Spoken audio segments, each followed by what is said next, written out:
اور یہ بات ذہن میں رہے کہ ہمارے آقا علیہ الصلوۃ والسلام کو نور کہنے سے شرک نہیں بنتا، اس واسطے کہ جو ایک نیچرل مونوتھیزم عقیدہ توحید ہے اس کا تو بیان ہو رہا ہے سرکار کو نور کہنے سے۔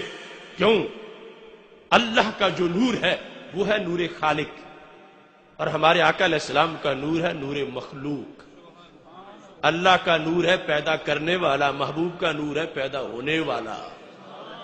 اللہ کے نور کا جسم نہیں ہے اور میرے نبی علیہ السلام کے نور کا جسم ہے۔ اللہ کے نور کا میلاد نہیں ہے، محبوب کے نور کا میلاد ہے۔ تو نور من نور اللہ ہونے کا مطلب یہ ہے کہ اللہ کے نور کی جو ریفلیکشن اور تجلی سے کائنات کا جو پہلا فرد بنا، پہلی چیز بنی، اس انعکاس سے وہ نور ہمارے آقا علیہ الصلوۃ والسلام کا ہے۔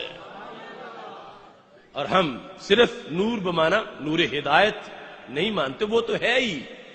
نور بمانا صرف لائٹنگ نہیں مانتے، ہم تو جسمانی نور مانتے ہیں۔ جسمانی نور ہے، ساتھ ہدایت کا نور بھی ہے، ہر طرح کی تازگی روشنی بھی ہے۔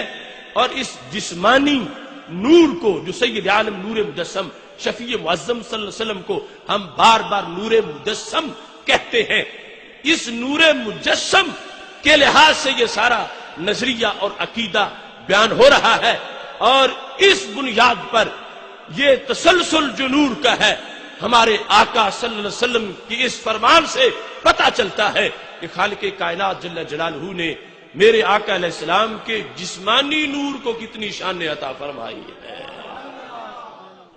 ہم سے جھگڑنے والے لوگ کہتے رہے کہ پہلے تو نور نہیں ہے، اگر ہے تو پھر کہتے ویسا نور کہ جو نور بمانا ہدایت ہے، کہتے جسمانی نہیں مان سکتے، شرک ہو جائے گا۔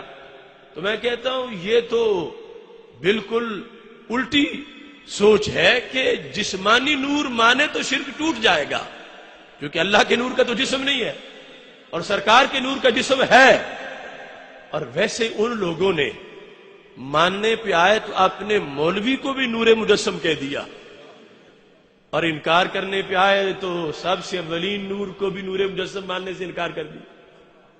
دیکھو محمود الحسن شیخ الہند ان کا رشید گنگوہی کے مرنے پر قصیدہ لکھتا ہے، تو وہ چھپا ہوا قصیدہ ملتا ہے، اس نے رشید گنگوہی کو نور مجسم کہا۔ کہتا ہے کہ جب مر گیا وہ تو کیا ہوا، ہم نے کفن پہنایا، لیکن کہتا ہے کفن پہنانے سے بھی وہ ننگا ہی نظر آ رہا تھا۔ وجہ کیا ہے؟ کہتا ہے چھپائے جامع فانوس کیوں کر شمع روشن کو، تھی اس نور مجسم کی کفن میں وہی اریانی۔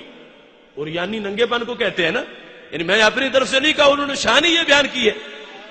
کہتا ہے چھپائے جامع فانوس کیوں کر شمع روشن کو۔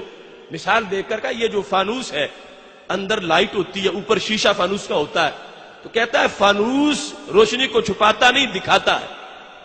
تو کہتا ہے کفن تھا فانوس کی طرح، بدن تھا شمع کی طرح، کس کا؟ رشید گنگوہی کا۔ تو پھر کہتا تھی اس نور مجسم کی کفن میں وہی اریانی۔ ہم نے کفن پہنایا تھا لیکن وہ پھر بھی ننگا ہی نظر آ رہا تھا، اس واسطے کہ وہ نور مجسم ہے اور نور مجسم کو کپڑا چھپا نہیں سکا۔ انہوں نے وہ نور مجسم مانا۔ سنی کی خوش قسمتی ہے، ہم نے ماہ مدینہ کو نور مجسم مانا۔